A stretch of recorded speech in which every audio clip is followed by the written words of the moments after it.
State reorganisation యాక్ట్లో దాని ప్రస్తావన కూడా పెండింగ్ ప్రాజెక్ట్స్ ఏవైతే ఉన్నాయో కంటిన్యూ చేయాలని ఉంది. దానికి ఎన్ఓసి ఎందుకు? రాష్ట్ర ప్రణాళిక ప్రస్తావన లేకపోతే కరెక్షన్ చేయించాలి తప్ప ఎన్ఓసి అక్కర్లేదు. ఈ ఎన్ఓసి కావాలనడంలోనే ఒక కుట్ర. అంటే చంద్రబాబు నాయుడు ఎన్ఓసి ఇస్తే తప్ప ఈ ప్రాజెక్టు ముందుకు పోదు అనేది.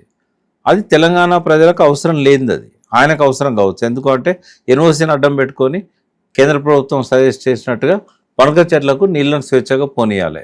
అంటే గోదావరి నీళ్ళ మీద మనకు హక్కులు అన్నిటివి పోతాయి. నీళ్లు పోవు, నీళ్ళ మీద హక్కులు పోతాయి. ఒకసారి నీళ్ళ మీద హక్కులు పోయినాక తర్వాత నీళ్ళు కూడా పోతాయి. అయితే ఈ కుట్రకు ఈయన పెట్టుకున్న ముహూర్తం పాలమూరు ప్రాజెక్టులు, అందులో కేసీఆర్ తిట్టడం, అబద్ధాలు చెప్పడం. నంబర్ 1 ఏంటంటే కేసీఆర్ పీరియడ్లోనే మేజర్ వర్క్స్ అయినాయి. 90% 50% అనే వివాదంలోకి పోవాలంటే స్టాటిస్టిక్స్ అన్ని పెట్టుకొని మాట్లాడాలి. అవి ఆయన దగ్గర లేవు, నా దగ్గర లేవు. నేనేమంటున్నా అంటే ఒక ప్రాజెక్టు మేజర్ కాంపోనెంట్స్ ఏముంటాయి? రిజర్వాయర్స్, తర్వాత పంప్ హౌసెస్, ఈ లిఫ్ట్ ఇరిగేషన్ కాబట్టి కొంత టన్నెల్స్, కొంత కాలువలు,